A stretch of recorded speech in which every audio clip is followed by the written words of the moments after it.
And out. Neon Lights is Hamilton's Red Hill Entertainment's newest feature film. It depicts issues dealing with mental health, childhood trauma, financial failures, all wrapped up into a thriller. The co-founder and CEO of Red Hill Entertainment and one of the stars of this film, Dana Abraham, joins us to tell us more. Good morning. Thanks for joining us. Good morning. How are you? Good, good. It was actually exactly a week ago, I believe, at this hour we were talking to your co-star, Kim Coates. We were plugging the Niagara Falls Comic-Con, and now we're plugging his latest movie, filmed in Hamilton with you. Absolutely. I checked him out last week, so it's fortunate that I get to get on right after him. So it's lovely to be here today. Yeah, and we're going to talk about the film, but I want to talk about you. You have been very prolific in independent film in a relatively short amount of time. And you thought you were going to be a lawyer, but you've done 3 movies in the last year and a half. Tell us about your journey and Red Hill Entertainment. Yeah, you know what? I'm blessed to have obviously the team that I have, but also at the same time, when you find your passion, your journey, I think it's really beautiful to end up right where you're supposed to be. And we've had there's Chase Stokes and I. We had a really good time over the last 18 months, really hitting the ground running and creating content. And we look forward to doing many more, specifically here in Hamilton. And to that point, you filmed Neon Lights smack dab in the middle of the pandemic, employing how many? That year, so we did Neon Lights at 120. 100 Lives exceeded 200, and then last year, 100 Lives exceeded 250. And then last year when we did Maternal with Amy Beth McNulty, that exceeded another 175. So somewhere in the ballpark over 500.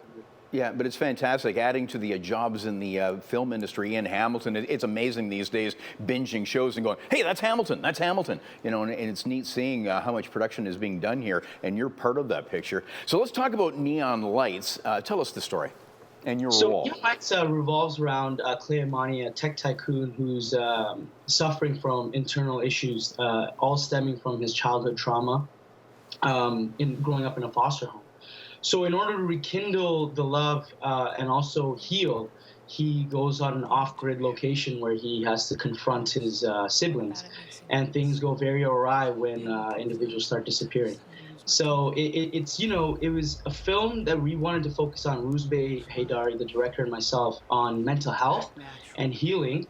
But at the same time, we wanted to wrap it up in a commercial viable opportunity of a thriller so the audience can really enjoy that process and question everything about themselves and obviously the film itself in order to have meaningful conversation even about themselves. Yeah, now Kim Coates certainly helps elevate that awareness. What's his character? So he plays Denver Kane, who's essentially the advisor to Clay Amani. He helps him navigate the business terrain as well as even his familial terrain. And, working with him is just such a beautiful opportunity because he's one of Canada's legends and obviously the world in cinema. So in my first ever film as the lead, having him right next to me is just, it's unfathomable realistically to think about it.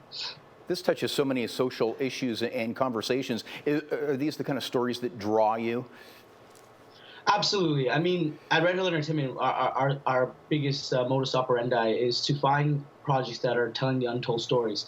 It inspires conversation. I mean, the medium of film and television obviously gives us the opportunity to spur a lot of conversation. So that's a great opportunity, and we should always utilize that to the best of our abilities. But at the same time, it's character-driven stories, and as an actor, that's precisely what I love to do. So it's a twofold or two-pronged approach, I should say. Now, when can we see Neon Lights? So glad that you asked. We've just been picked up by Momentum, which is an Entertainment One company for North American rights. So as we close that off, we should be gearing out for distribution in 2022. So you guys will all hear about our release dates in months to come. Okay, we'll be happy to pass that along. And you actually are in production right now with another one. You're taking on the music industry with 100 Lies. Tell us about that. Yep, so we just wrapped up our principal photography on that. We're in post-production on 100 Lies now. It's a story that I had written after a brief conversation with a really good friend of mine, Rob Racco, who was a star off Riverdale. And Roozbeh set to direct that as well. And it's it basically divulges the landscape of the volatility of Toronto's music industry, how challenging that is. For the likes of Shawn Mendes, Drake, so obviously The Oh, Weeknd. wow. Well, we'll look forward to that one as well. We got to go, but we're going to link up Red Hill Entertainment at chch.com for more on the many productions and continued success. Dana Abraham, thanks for joining us. Thanks for having me this morning.